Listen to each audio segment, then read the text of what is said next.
Hello and welcome to Paper Plays Julie K. Welcome everyone. Thank you so much for stopping by, and today I do have my February page completed for Roxy's Journal of Stitchery Challenge. I will leave links listed below in the description box if you are curious about it and if you haven't heard anything about it. But anyways, each month Rachel does draw a couple, or her sister draw 2 prompts that we are to use in a slow stitching project on a page. And so this month's prompts were a neutral background and also a fancy flower.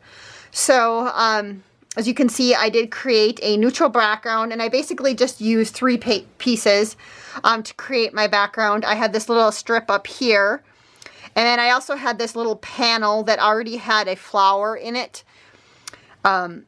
And so I did use that for my middle piece, and then also the bottom is part of a dresser scarf that my mom's neighbor gifted me.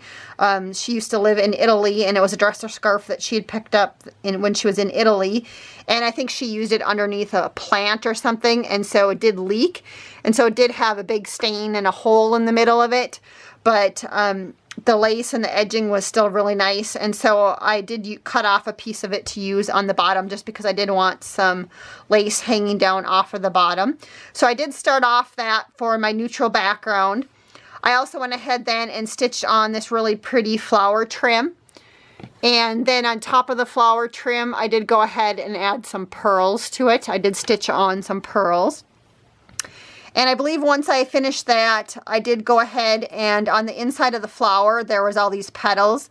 And so I did go ahead and stitch in the long and the short stitch. And I used different shades of purple on the inside of that. And I did learn that the next time I do that type of stitching, I probably should put it inside of a hoop. I don't know if it shows up very well on the camera, but you can see it kind of puckers a little bit. Just because when I was stitching it, I was just watching TV, and I probably should have put it in a hoop. So I'm just going to call that kind of a stitching lesson learned. Again, I'm really new to stitching, and I didn't realize that maybe I should have put it into a hoop or stitched on a flat surface. I was just holding it like this in my hand, and I think it puckered up because of that. And at one point when I had about 3/4 of the petals done, I thought, oh, maybe I should take it out and start over again, but it had taken me so long just to get to that far. I decided just to leave it and consider it a lesson learned, and so when I sew it into my final journal, I'll just remember that in the future I'll need to think about using a hoop for that type of stitching. And so then once I had done the long and the short stitch on the inside of the petals, I did go ahead and add these little center flower pieces. They come off of another trim, and so I did stitch them on, and I put one in the middle, and then I decided to go ahead and put one in each corner.